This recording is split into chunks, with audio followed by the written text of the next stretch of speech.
Tensio, c'est la tension, et la tension, c'est une tension de corde.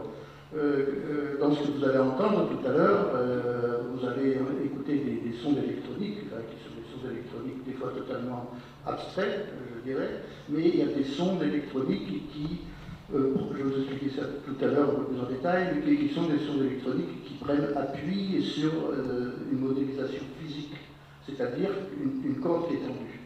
Et ça, c'est le propre du quatuor à cordes. On a 16 cordes, il y a 4 cordes par instrument, on a 16 cordes qui sont tendues, qui font des sons et des hauteurs sonores grâce à cette tension.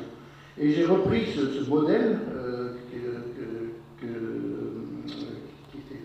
qui est historiquement, c'est du quatuor, avec cette tension de corde, en utilisant un modèle physique. Alors qu'est-ce que c'est qu'un modèle physique dans l'informatique? C'est-à-dire que quand on fait la musique avec musique électronique, musique informatique, mais quand on fait de la musique avec ces moyens-là, il y a plusieurs manières d'aborder le son. On peut dire faire calculer à l'ordinateur un son qui est telle hauteur, qui est telle durée, qui est telle intensité, qui est telle couleur sonore. Oui, ça, on peut le faire de plusieurs manières. C'est-à-dire qu'on peut décrire la hauteur, on peut décrire la durée, mais il y a une autre manière qui est beaucoup plus expérimentale et tout aussi intéressante, c'est de modéliser le phénomène sonore. Par exemple, c'est pas moi qui l'ai fait, ce sont des scientifiques qui l'ont fait, mais on a pris une corde de violon, qui est donc, c'est purement numérique, ce que je vous dis, c'est pas une vraie, mais enfin disons, on simule une corde qui est tendue au-dessus d'une caisse de résonance,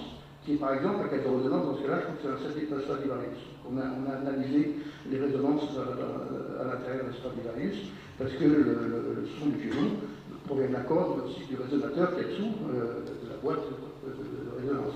Et sur cette corde numérique, virtuelle, mais qui sonne comme une vraie corde, on met un archet, qui est aussi un archet virtuel, et cet archet peut varier en pression, c'est-à-dire qu'on peut appuyer plus ou moins fort, on peut varier en vitesse, c'est-à-dire que ça peut aller plus ou moins vite, on peut varier en position, c'est-à-dire qu'on peut aller à droite, à gauche de la corde. De la mèche aussi, je suppose. Oui, je ne sais pas utiliser ça. Enfin, disons pression, vitesse et position, déjà, on peut faire pas mal de choses. Et donc, quand on a un objet comme ça, enfin moi, quand je l'avais entre les mains, je me suis dit, je vais voir comment, en variant tous ces paramètres, ce n'est pas des paramètres, mais toutes ces actions physiques, même si elles sont virtuelles, en variant, qu'est-ce que ça va donner. Et j'ai découvert quelque chose de très intéressant. Enfin, pour moi, vous allez l'entendre, vous me direz après, mais j'ai découvert que, par exemple, si on fait une pression très forte sur la corde, donc si vous demandez à un violoniste de faire une pression très forte sur la corde, ça va faire un grincement. Alors, certains diront c'est pas agréable, mais il y a des compositeurs qui l'utilisent, ça ne savez pas comment c'est fait. Mais en fait, donc, c'est un son qui n'est pas un son de violon, c'est un son qui fait un grincement. C'est le fameux crin-crin, non? Je dirais pas ça, parce que c'est un peu péjoratif, qui fait un crin. Ça fait un son. Ça fait un son. Barthelman, par exemple, ça vraiment. Pression, la pression, voilà, il utilise beaucoup ça. Et ça fait un son granuleux, un peu, avec plein d'aspérités. Mais, une chose que ne peut pas faire un être humain, c'est de faire une pression maximum sur la corde avec une vitesse très très lente, à la limite du jeu. C'est-à-dire l'électronique prolonge les limites du... Elle dépasse, parce que, réfléchissez, vous avez une corde, quand un violoniste joue un son fort, il fait une grande pression, mais pour pas que ça grince, il fait une grande vitesse d'archet. Si on fait une pression très forte et qu'on fait une très lente vitesse d'archet, on n'arrivera pas à continuer, c'est-à-dire que ça va faire des à-coups, ça va. Mais, donc, puisque physiquement c'est impossible pour un être humain, mais avec la machine, on prend ces éléments qui sont naturels, la pression et là on peut ajuster l'un sur l'autre, et je me suis aperçu que quand on fait une pression maximum avec une vitesse mais minimum, c'est-à-dire qu'elle fait, il faudrait peut-être un quart d'heure pour faire un coup d'archet, on peut faire un coup d'archet sur 2 heures, mais avec une pression maximum, le son produit des choses que je n'avais jamais entendues. Et vous allez entendre dans cette pièce, il y a des moments, à peu près à 10 minutes après le début, des espèces de gouttelettes dans l'aigu, ce sont des petites granulations, c'est des gouttelettes. Et ça, c'est ce qui résulte de cette action qui est physiquement impossible, mais qu'on peut très bien faire avec ces outils-là. Alors ce qui m'intéressait, c'était justement d'obtenir des sons qui soient inconnus, parce que ces sons-là sont inconnus, mais il y a dans l'idée, et même je pense quand on les entend, il y a toujours l'écoute, enfin disons le modèle de l'accord. Donc, si je peut-être comprends l'intention, bien, c'est ça. Philippe Mallory, c'est que là, vous partez du geste, Voilà.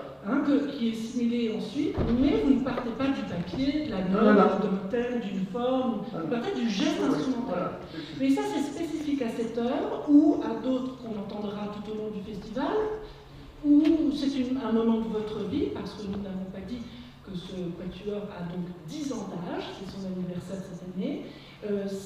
Cette histoire de geste, j'ai cru l'entendre aussi hier avec la grande pièce d'alto, jouée par Carole Roth-Dauphin au spot, qui est aussi avec électronique et qui est basée sur des gestes instrumentaux. Mais là j'ai utilisé ça dans une optique très expérimentale, juste pour voir ce que ça donnait. Si ça s'il n'y avait rien d'intéressant, je n'aurais pas utilisé. Je ne suis pas juste roboutiste.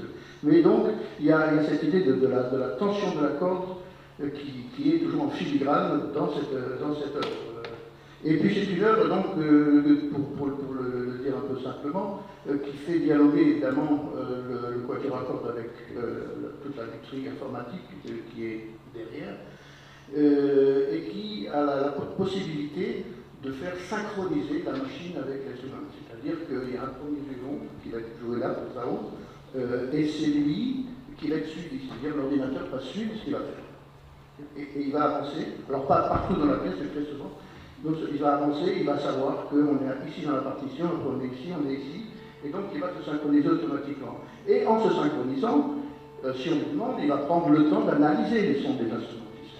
Et donc, je ne veux pas rentrer dans les détails, mais peut-être 40% de la musique que vous allez entendre qui sort des haut-parleurs provient du quatuor à cordes. Ce ne sont pas des sons de quatuor à cordes, mais ce sont des sons qui vont prendre par exemple les hauteurs du quatuor à cordes, qui vont prendre les durées du quatuor à cordes. Simultanément. Et c'est ce qu'on appelle du temps réel, c'est-à-dire que les sons que vous allez écouter, sont calculés au moment où vous les écoutez. Donc ce n'est pas de la musique enregistrée, c'est de la musique qui va dialoguer, mais en fonction. Donc l'interprétation, et ça je sais aussi là-dessus je veux revenir, l'interprétation qui a toujours été un petit peu négligée, et même négligée pour la force des choses, ce n'était pas possible, dans la musique électronique. Parce que machine. Et parce que c'est enregistré, c'est comme un film. C'est ça, donc en fait l'interprète devait s'adapter à la machine finalement. Et donc, on parle d'il y a 15 ans. Voilà. Et moi, une grande partie de mon travail, c'est de réintégrer l'interprète au centre du dispositif. Donc c'est une musique qui va se nourrir de ce que vont faire les musiciens. C'est une véritable musique de chambre avec la machine. C'est une véritable musique de chambre. Mais il faut signaler que vous allez disparaître là du parterre parce que vous allez monter en cabine et que vous êtes deux. Et donc là, il faut vraiment signaler que derrière la machine, il y a des êtres humains. Il y a Philippe Mallory et il y a également le compositeur Gilbert Nino qui sera également auprès de l'ordinateur. On n'est pas trop de deux. On n'est pas trop de deux. Parce que donc vous interférez, en fait, c'est une musique de chambre à 4, 2 humains et la machine. Oui, et moi je vais régler, en gros, je vais régler le niveau du son électronique par rapport au son de quatuor. Je vais faire le mixage.